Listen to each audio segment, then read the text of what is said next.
911, what is the address of your emergency? I'm in a car in a lake.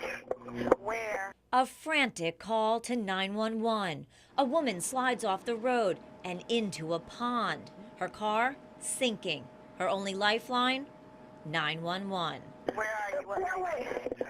Fairway, I don't have that. Is that in Milton? What city is that in? Tragically, this woman would spend her last breath of air trying to give the dispatcher something her cell phone couldn't: her location. I'm losing it all very quickly. Give me the address one more time. It's not working.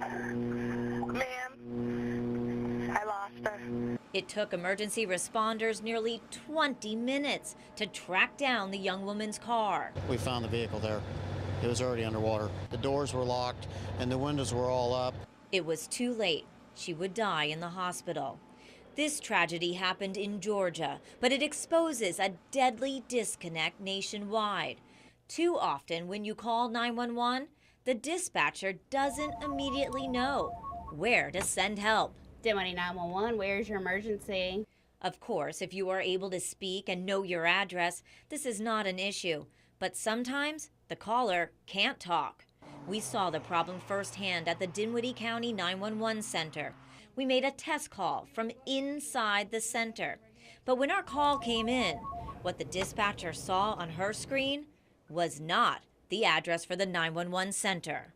Instead, the 911 system was picking up this cell tower, making it look like our call was coming from this wooded area on Hamilton Arms Road. It's about 6 miles from the 911 center on Courthouse Road.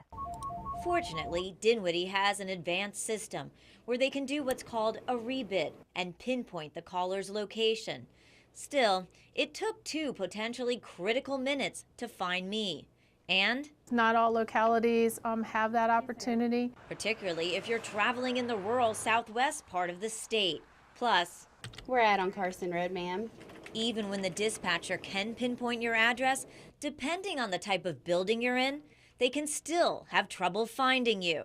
If you are in a multi-story building, such as a hospital, a hotel, an office building, the phone may ping to that exact location, but it doesn't necessarily mean we know exactly what floor you're on, what office you may be in.